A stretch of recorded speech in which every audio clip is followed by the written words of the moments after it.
In this lesson, we'll cover setting up the user's copy of the central file. So in a previous lesson, we created a central file for work sharing. That central file is set up. Now the next step, which we'll cover in this lesson, is to create a copy of it, or the user's copy that the user would work upon, and then synchronize changes back to the central file. So the process to do this is to open up the central file. Now, this can be done by an IT administrator, and then the user files can be passed out to the users, or the user can do this.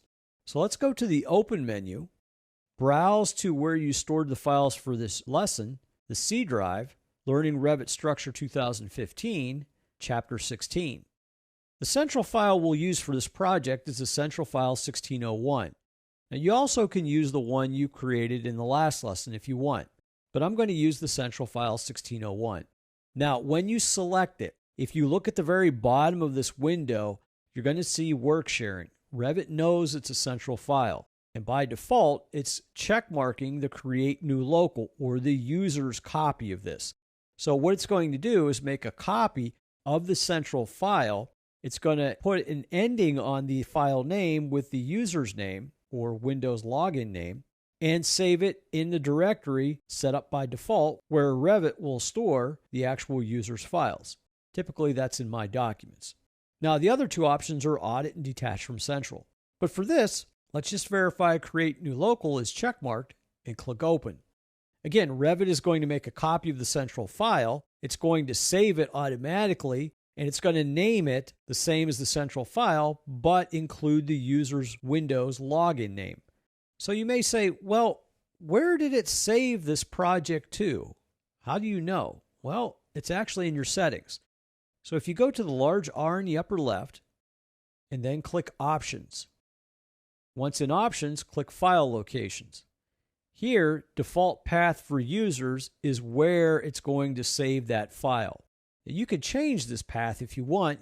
You also could copy that file from its current location and place it somewhere else if you don't like where it's at. Click Cancel. To see the file then, I'll browse to that location of My Documents. Here in My Documents, I can see the central file 1601_Tim, which it just created for this exact step that we did. Yours would be named the same as your Windows login or your Revit login, depending on how you have it configured. This file and the backup folder above can be copied or moved from its current location to wherever you want to place it. We're going to leave it here for this lesson. So now I could start working within the project. But remember, again, the first thing is to actually make a work set current for whatever you're going to work upon. Now, the work sets are listed at the very bottom, or you could go to the Collaborate tab. Whatever you're going to work on, choose that work set. Now, whatever you add, for example, beams, will be tagged or grouped to this work set. To see this on the Collaborate tab, click the Collaborate tab on the ribbon. You can click Work Sets as well, and here I can see are the work sets. Now, if you did want to lock or make this work set editable, so it's locked, let's say for design review, all you have to do is change No to Yes. Your name is now the owner, meaning you only have exclusive rights to modify anything created with this work set. Other users can view it, but they can't modify it. Again, the best scenario would be as if it's under design review. However, I'm going to change that back to no, and then click OK. So after you add things and you want to actually synchronize your changes up to the server, on the Collaborate tab in the Synchronize panel, you have Synchronize with Central File. There's two options. Synchronize Now just does the synchronize. Synchronize and Modify Settings, if you click that, displays another window telling you where the central file is located and asking you if you want to synchronize anything else or relinquish any ownership of work sets that you've taken. It also asks you to place in comments of whatever you are synchronizing or what you've modified since the last time you synced. And I can say beams added, for example. Then when you click OK, Revit synchronizes your changes, also pulls down changes to the central file. So as a review in this lesson, we looked at setting up the user's copy of the central file.